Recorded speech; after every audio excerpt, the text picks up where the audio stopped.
नमस्कार दोस्तों, मैं अमन स्वागत करता हूं आपका अपने YouTube चैनल पर।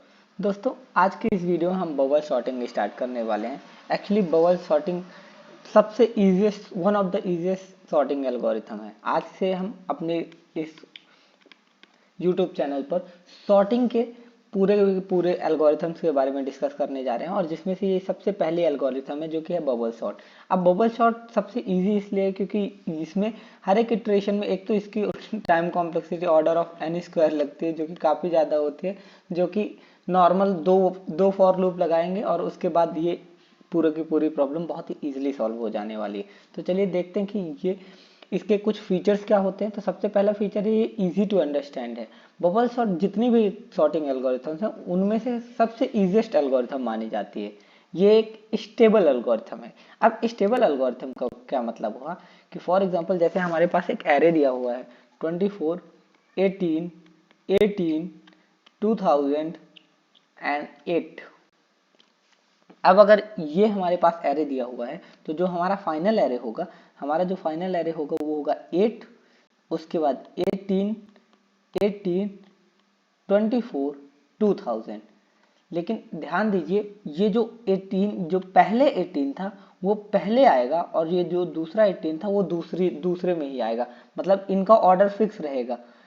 ये जो पहले 18 है वो हमेशा इस वाले 18 के पहले ही आएगा। इसको स्टेबल सॉर्टिंग कहते हैं। या हालांकि 18 और 18 दोनों सेम एलिमेंट थे, और यहाँ हमें कोई भी ऑर्डर मतलब यहाँ पे हमें अगर ये आगे पीछे भी हो जाता तो कोई भी ज़्यादा अंतर नहीं समझ में आता। मगर जो एक्चुअल एल्गोरिथम्स हैं उनमें ये मतलब जब हम एल्गोरिथम डिज़ाइन करते हैं या फिर कई सारे ऐसी जगह है जहाँ पे इनके ऑर्डर को चेंज करने पे बहुत सारा इम्पैक्ट पड़ता है, तो जहाँ पे हमें इसका ऑर्डर नहीं चेंज करना है वहाँ पे हम बबल सॉर्टिंग का यूज़ कर सकते हैं। तीसरा है, ये एक इन प्लेस एल्गोरिथम है। Bubble sorting is an in place algorithm which means that it can only modify the internal structure of an data, internal elements of an data structure. इसका मतलब ये है कि ये सिर्फ जो डेटा स्ट्रक्चर है उसके इंटरनल एलिमेंट्स को मॉडिफाई करते हैं, इसका ज़्यादा कुछ काम नहीं है। अब चलिए देखते हैं इसका कोड। इसका कोड सबसे पहले मेन फंक्शन के अंदर आते हैं। अपन मेन फंक्शन के अंदर आए, हमने एक एरे डिक्लेयर कर दिया। एरे में हमने एरे को साइज दिया 5 का, 5, 3, 4, 2, 1। जो हमारे एलिमेंट्स हैं वो है 5, जो हमारे एलिमेंट्स हैं वो है 5, 3, 4, 2, 1। ये है हमारे बबल सॉर्टिंग के एलिमेंट्स। अब इसके बाद हमने क्या कहा, हमने कहा बबल नाम का जो फंक्शन है उससे कॉल कर दो और ARR यानी पूरे के पूरे एरे को पास कर दो। अब हमने बबल सॉर्टिंग नाम के फंक्शन को पास किया, और ARR जो हमने एरे बनाया हुआ था उसको हमने अनसॉर्टेड एरे नाम से हमने उसको क्या कर लिया, हमने अनसॉर्टेड एरे नाम से उसको उसको डिक्लेयर कर दिया। अब ध्यान दीजिए कि थोड़ा सा ये फंक्शन के बारे में हो जाएगा, बट जो एरे होता है सी प्लस प्लस में वो बाय रेफरेंस पास होता है। इसका मतलब ये है कि जो एरे यहाँ पे बना हुआ है उसकी ये एग्जैक्ट, इसका सिर्फ नाम चेंज हुआ है, बाकी ये एग्जैक्ट यही है।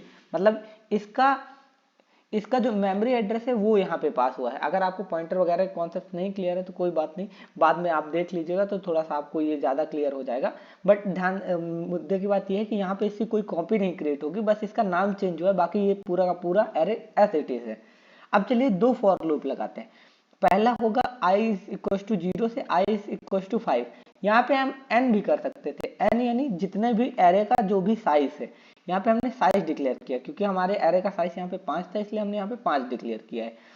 ये फॉर लूप 0 से लेके n तक चलेगा, n-1 तक चलने वाला है। हमने दूसरा फॉर लूप डिक्लेयर किया, यहाँ पे हमने बोला j is equal to 0, j is less than 5 minus i minus 1। 5 minus i minus 1 का क्या मतलब है, इनिशियली आई 0 पे था यानी 5 माइनस 0 माइनस 1 यानी 4 से 4 तक, यानी ओवरऑल ये कहाँ तक चलेगा 0। इसकी इंडेक्सिंग कर लेते हैं 0, 1, 2, 3, 4।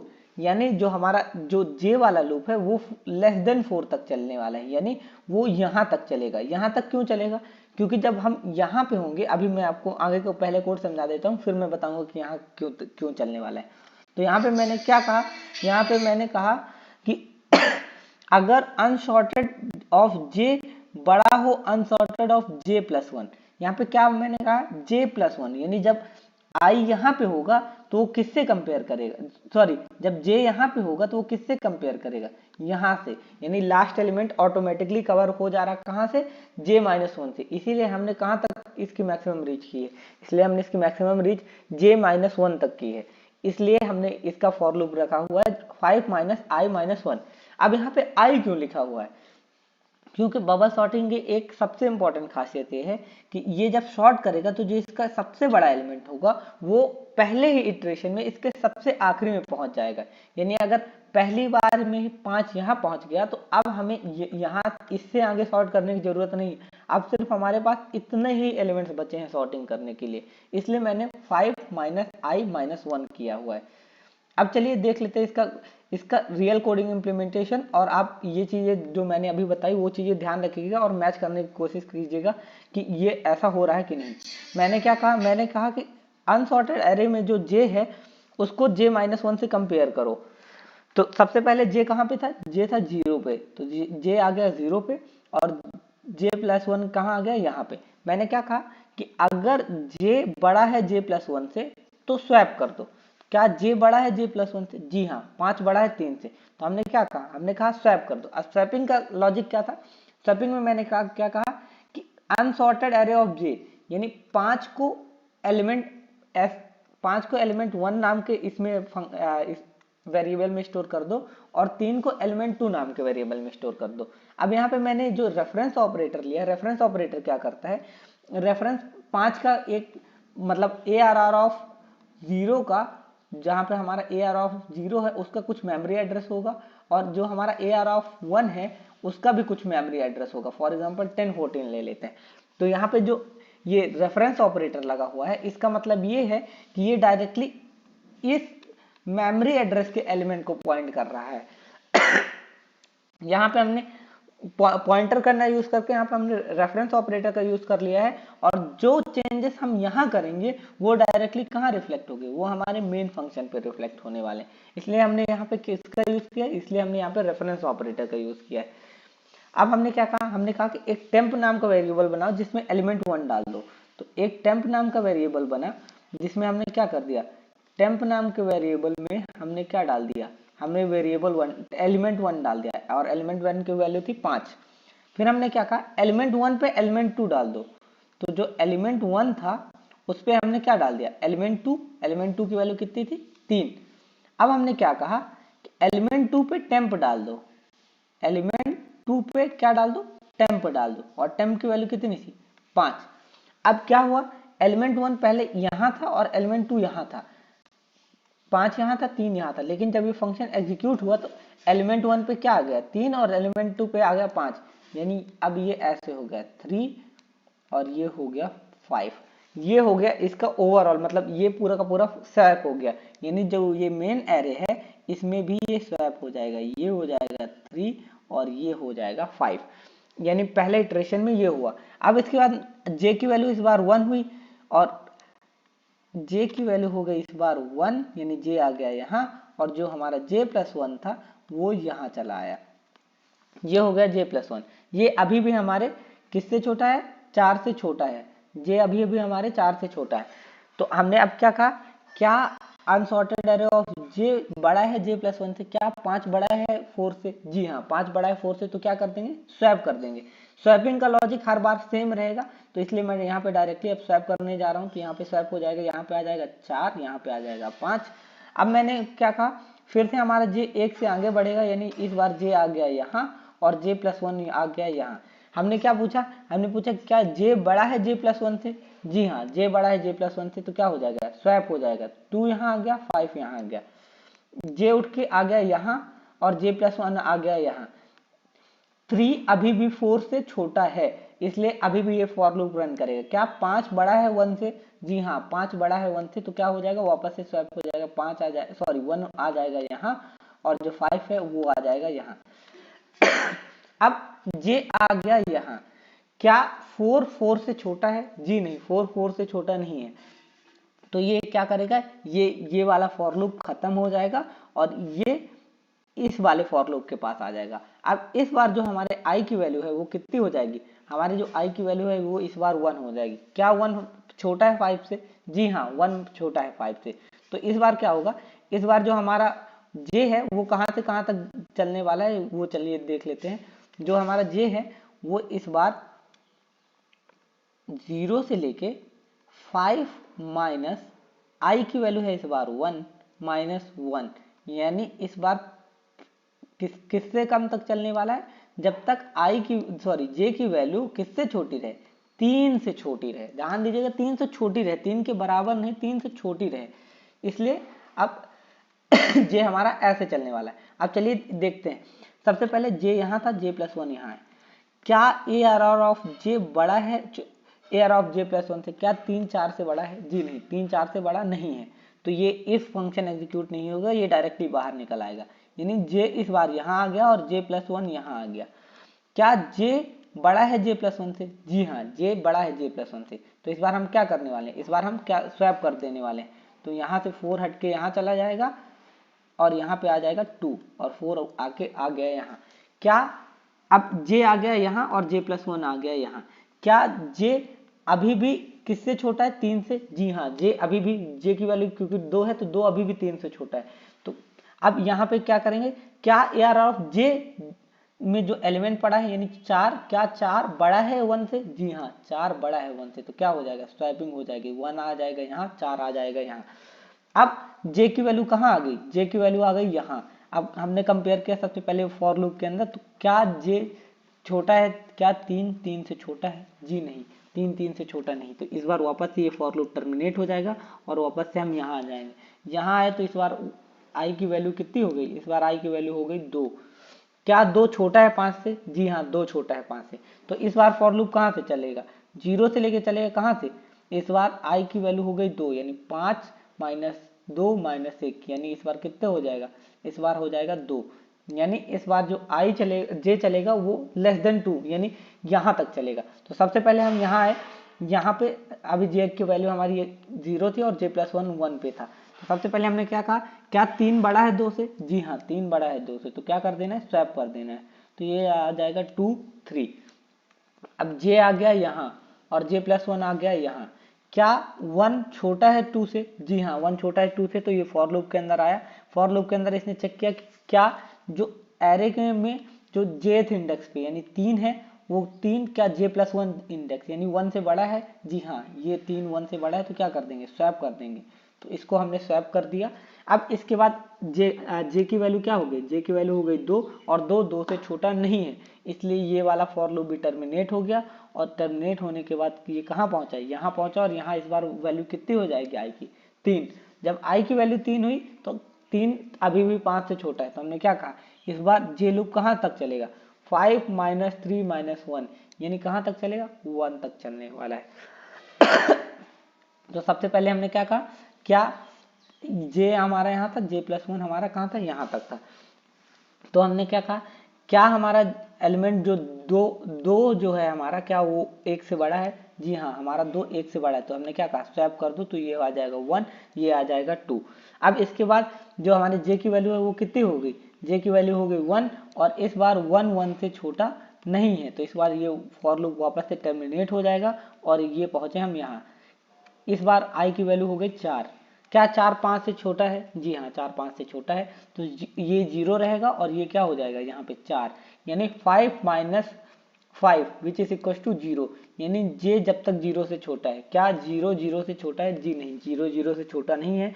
तो ये पूरा का पूरा फॉर लूप हट जाएगा और ये डायरेक्टली कहाँ आ जाएगा, यहाँ। अब यहाँ आने के बाद इसकी आई की वैल्यू कितनी हो गई, 5 हो गई।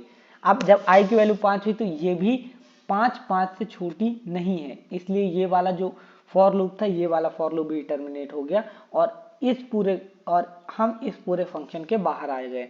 जब हम इस पूरे फंक्शन के बाहर आए तो जो हमारा एरे था उस पर क्या पड़ा हुआ है, 1 2 3 4 5। और आप हर एक इटरेशन में देखेंगे कि हर एक इटरेशन जब भी एक बार ये वाला फॉर लूप खत्म हो जा रहा था तो एक सबसे जो बड़ा एलिमेंट था वो सबसे लास्ट में आके अपेयर हो रहा था।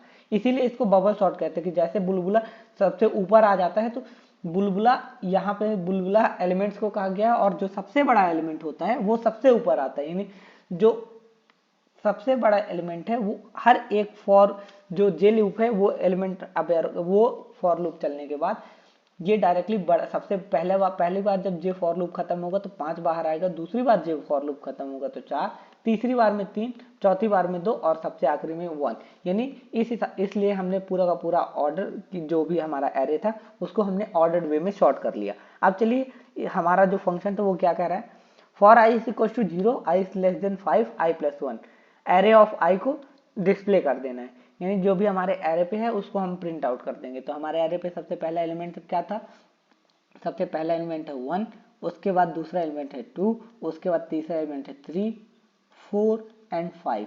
ये आ गया हमारा शॉर्टेड एरे। आप देख सकते हैं कि जो हमारा अनशॉर्टेड एरे था वो इस ऑर्डर में दिया हुआ था और जो हमारा शॉर्टेड एरे है वो इस वाले ऑर्डर में दिया हुआ है। ये देखिए मैं आपको इसका जो कोडिंग का जो इम्प्लीमेंटेशन का जो आउटपुट था ये भी दिखा देता हूँ 1 2 3 4 5। अब चलिए देखते हैं इसके कुछ ड्रॉबैक्स भी हैं। सबसे पहले तो इसकी टाइम और स्पेस कॉम्प्लेक्सिटी की बात कर लेते हैं। टाइम कॉम्प्लेक्सिटी इसकी है order of n square. N square कैसे आई सबसे पहले ये देखते हैं। सबसे पहले हमने क्या किया, सबसे पहले हमने आई लूप रन किया जो कि ओ 0 से लेके n-1 तक चलने वाली है, यानी ओ ऑफ n टाइम्स चलने वाली है। दूसरा हमने क्या किया, दूसरा हमने जे लूप चलाया जो कि किस ऑर्डर में चलने वाला, पहली बार n चलेगा, दूसरी बार n-1 के लिए, सॉरी पहली बार n-1 तक के लिए चलेगा, दूसरी बार n-2 तक के लिए चलेगा, तीसरी बार n-3 तक के लिए, और ऐसे करते करते 3 2 1 इतने टाइम्स चलेगा। और अगर हम इसका समेशन निकालते हैं तो ओवरऑल इसका समेशन होता है n into n-1 divide by 2 which is equal to order of n। ये मैथमेटिकल कैलकुलेशन है, इसके लिए आप सम ऑफ ऑल नंबर्स देख सकते हैं। तो ये इसकी भी जो ये जे लूप है इसकी भी time complexity order of n। तो क्योंकि ये एक बार एक एलिमेंट जो हमारा आई लूप है वो ऑर्डर ऑफ n टाइम्स चलने वाला है, और हर एक एलिमेंट के लिए जो हमारा जे लूप है वो भी ऑर्डर ऑफ n टाइम्स चलने वाला है, यानी order of n into order of n which is equal to order of n square, यानी ओवरऑल ये n स्क्वायर टाइम्स चलने वाला है। तो जो हमारे इस टाइम कॉम्प्लेक्सिटी हो गई वो हो गई ऑर्डर ऑफ n स्क्वायर, और जो हमारी स्पेस कॉम्प्लेक्सिटी है वो है ऑर्डर ऑफ 1, यानी कांस्टेंट। कांस्टेंट क्यों है, क्योंकि हमने कोई भी एक्स्ट्रा स्पेस नहीं लिए, जो हमें एरे दिया हुआ था हमने उसी एरे में जो भी चेंजेस किए हैं वो वहीं पे किए हैं, और स्वैप क्योंकि यहाँ पे हमने सिर्फ एक एलिमेंट एक्स्ट्रा लिया था तो ये भी ऑर्डर ऑफ 1 है, यानी ओवरऑल जो इसकी स्पेस कॉम्प्लेक्सिटी होने वाली है वो होने वाली है ऑर्डर ऑफ n, और जो इसकी टाइम कॉम्प्लेक्सिटी होने वाली है वो होने वाली है ऑर्डर ऑफ n स्क्वायर। क्योंकि ऑर्डर ऑफ n स्क्वायर काफी बहुत बड़ी टाइम कॉम्प्लेक्सिटी है, इसलिए ये बहुत ही स्लो एल्गोरिथम हो जाती है। Relatively insufficient algorithm. Bubble sorting is a relatively insufficient algorithm because it moves two elements for each comparison. ये insufficient algorithm भी है क्योंकि ये हर बार मतलब अगर हमारा एरे शॉर्ट भी है फिर भी ये क्या करेगा, अगर हमने 1 2 3 4 5 दिया है तो 1 2 3 4 5 के लिए भी ये हर बार हर एक एलिमेंट को मतलब ये एक तो ऑर्डर ऑफ n स्क्वायर वो लेगी, और इसके बाद हर एक बार ये दो के दोनों एलिमेंट को कंपेयर करेगी, और कंपेयर मतलब मैंडेटरी है कि ये कंपेयर करेगी भले ये दोनों के दोनों शॉर्टेड ऑर्डर में भी दिए हुए हैं, तो इसलिए ये इनसफिशिएंट एल्गोरिथम भी हो जाती है। तो ये थे बबल शॉर्टिंग के कुछ फायदे और कुछ नुकसान। फायदा ये है कि काफ़ी इजी एल्गोरिथम है, जब हम सीखने के लिए बैठते हैं तो सबसे ईजिली ये समझ में आ जाती है, और इसका नुकसान ये है कि ये काफ़ी ज़्यादा टाइम लेती है। बट नॉर्मल हम जैसे लोगों के लिए जिनसे काफ़ी ज़्यादा कोडिंग नहीं आती वो इस एल्गोरिथम के हेल्प से आसानी से शॉर्टिंग कर सकते हैं। तो चलिए, अगर आपको हमारा ये एक्सप्लेनेशन अच्छा लगा हो तो लाइक सब्सक्राइब शेयर करना ना भूलें, और मिलते हैं नेक्स्ट शॉर्टिंग के एल्गोरिथम के वीडियो में। Thank you.